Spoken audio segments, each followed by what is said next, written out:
Bonjour les amis turfistes et bienvenue sur la chaîne YouTube Nico Quintet Prono. Voilà, on se retrouve enfin pour la troisième étape du GNT ce mercredi 12 avril à Lyon-Paris.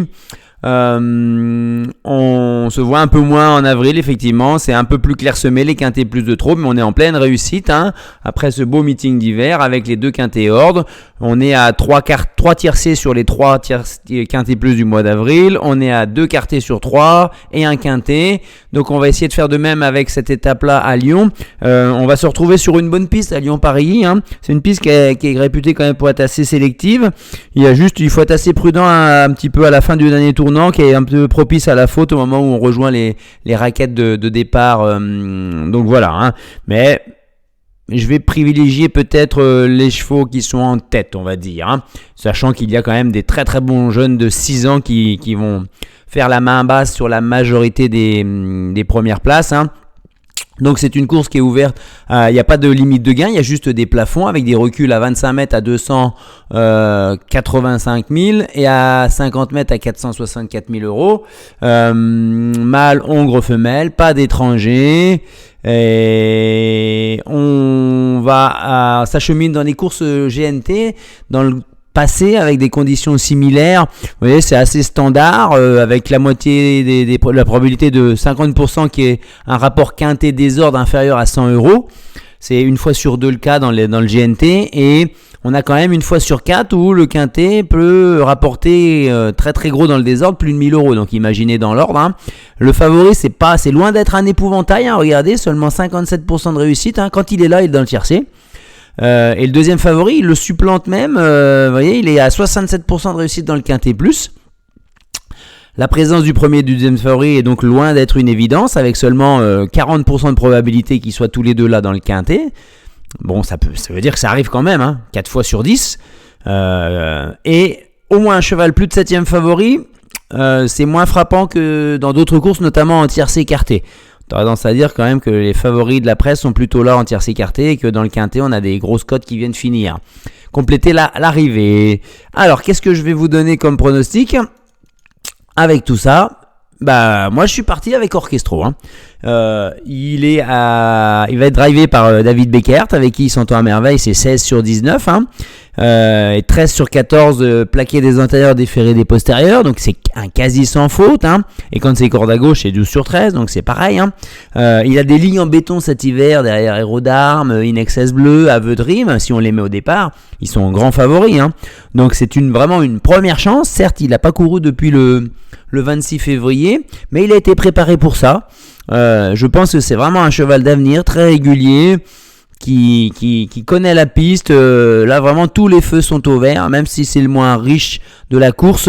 Il y a peu d'écart entre lui et le plus riche du premier échelon, donc faisons-lui confiance et c'est parti. Ensuite, le 5 Woody Partner, deuxième cheval de 6 ans avec une première chance au premier poteau de la maison Malmquist avec à l'adri Franck Nivard, déféré uniquement des postérieurs, mais c'est ainsi qu'il est bien, c'est ainsi qu'il a été tout l'hiver. Il est à 7 sur 11 dans cette configuration de là.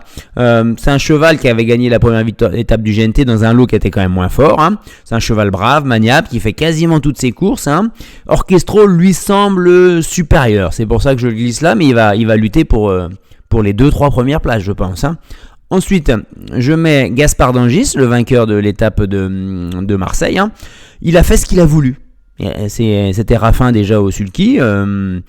Personne n'est venu le contrarier, donc c'était la course parfaite pour lui. Là, ça sera peut-être moins le cas. Ça va pas être la même, tout du moins pour la victoire. C'est pour ça que je le glisse un tout petit peu plus loin dans mon jeu, avec les H qui sont présents, contrairement à la dernière fois. Et puis la différence, c'est qu'il est seulement plaqué des intérieurs et déféré des postérieurs au lieu d'être déféré des 4. C'est pour ça que je le mets un tout petit peu plus bas, mais je le mets devant celui qui va être le grandissime favori, Harlem de Bussy. Si vous n'êtes pas d'accord avec moi, vous inversez. Si c'est As, si vous voulez ne pas prendre de risques, voilà, vous inversez par exemple si c'est le As. Pour moi, je ne mets en aucun doute sa classe, son potentiel. Son entraîneur Écalard vise quand même les 4B puis le Prix d'Amérique, le meeting prochain. Mais pour moi, il a eu des circonstances de course favorables dans le Prix de Paris, qui se dispute sur 4100 mètres. C'est un parcours de longue haleine. Et il est venu gentiment se mettre en tête. Et pendant 2 km, personne ne l'a contrarié. Il a fait un faux train. Et finalement, comme c'est un cheval dur, une fois qu'on était dans le dernier kilomètre, et pour le déloger, c'est pas évident. Donc là, il a été éliminé fin mars, donc il peut peut-être manquer d'un parcours. Je crois qu'il n'a pas de référence ou peu de référence à Lyon. Par contre, déféré des 4, c'est 8 sur 8, avec 4 victoires et 3 fois deuxième. Il a la drive de notre père d'As, Alexandre Abrivard. Voilà, on a là un quatuor. Combien il va y en avoir à l'arrivée? Si les 4 sont là, c'est même pas la peine d'aller jouer. S'il y en a que 3, ça va laisser 2 places pour des chevaux un peu plus avec une autre cote.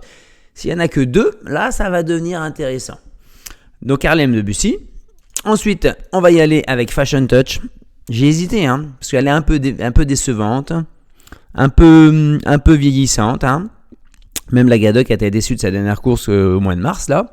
Mais elle est, on va dire, un peu sur la montante, avec les beaux jours qui reviennent.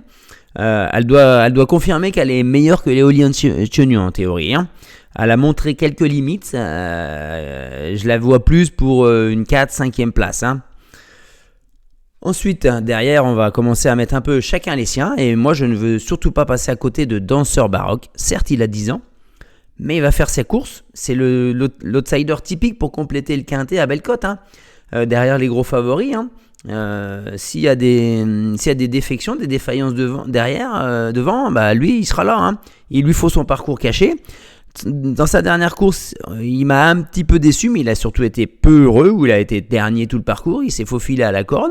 Il n'a pas eu franchement les coups des franges depuis le dernier virage. Il avait le 14 à l'autostart. Là, il part en tête, caché. On va faire confiance à Perro Vercruz pour lui donner un parcours sage à la corde et venir finir. Et là, il peut y avoir 40, 50, 60 contre 1. Attention. Ensuite, le 2 Éolien Chenu, je en ai parlé avec Fashion Touch. Il découvre Lyon. Il est à 66% dans les 5 quand il est déféré des 4. C'est une première avec Pierre Verva. Il a déjà battu Fepson, qui est plutôt une bonne ligne quand même. Et il est juste derrière Fashion Touch le 4 mars. Mais depuis, lui, il a été légèrement malade. On va voir s'il a le niveau pour batailler pour les places du Quintet Plus. Et enfin, le 9, Jem B. d'Orgère, ça sera loin d'être le cheval de tout le monde aussi. Lui, c'est également un 10 ans.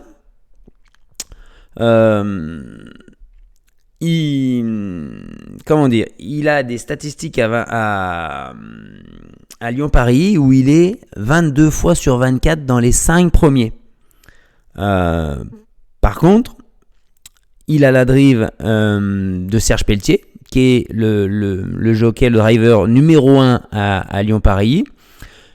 Il a le profil pour venir piquer une 5e place dans les dernières battues en finissant bien. C'est pas le meilleur des débouleurs, il n'est pas hyper bien engagé, mais je l'ai préféré à Eberton, qui est mon regret en cas de non partant. Il m'a légèrement déçu, il a beaucoup couru Eberton, il a couru 15 fois depuis tout le meeting d'hiver, le meeting de Cagnes. La dernière fois, il est resté un peu là, pourtant il avait un bon parcours, il avait le dos de Godéo à Marseille et il n'a pas pu accélérer plus que ça. Il a tenté de venir dans la ligne d'en face, il s'est ravisé. Pas un jeu exceptionnel. Est-ce qu'il est un peu en baisse de forme? Par contre, il n'y aura rien à dire si Eberton il finit 4 ou 5e. Mieux, ça va être difficile, je pense. Donc voilà. Donc à vous de gérer cette position de Harlem de Bussy. C'est mieux de toucher l'ordre. C'est mieux de toucher l'ordre avec Orchestro vainqueur. Ça, moi, je vous le dis. Par contre, Harlem de Bussy, il va être écrasé. Il va être à 2,50. Le béton, vous me suivez bien, vous me comprenez bien, ça sera Orchestro. Il faut prendre un ticket avec lui. J'ai quasiment joué tout l'hiver quand il était au départ à Vincennes.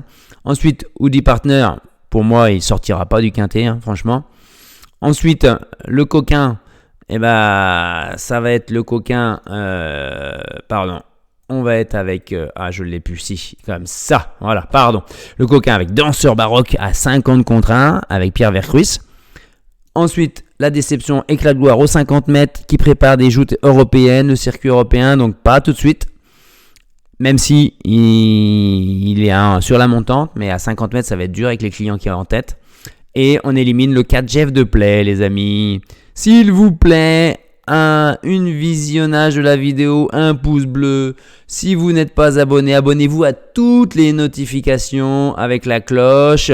Et on essaye d'atteindre les 10 000 d'ici cet été. Allez, au plaisir. On se reverra jeudi pour le Quintet Plus de Trot à Vincennes.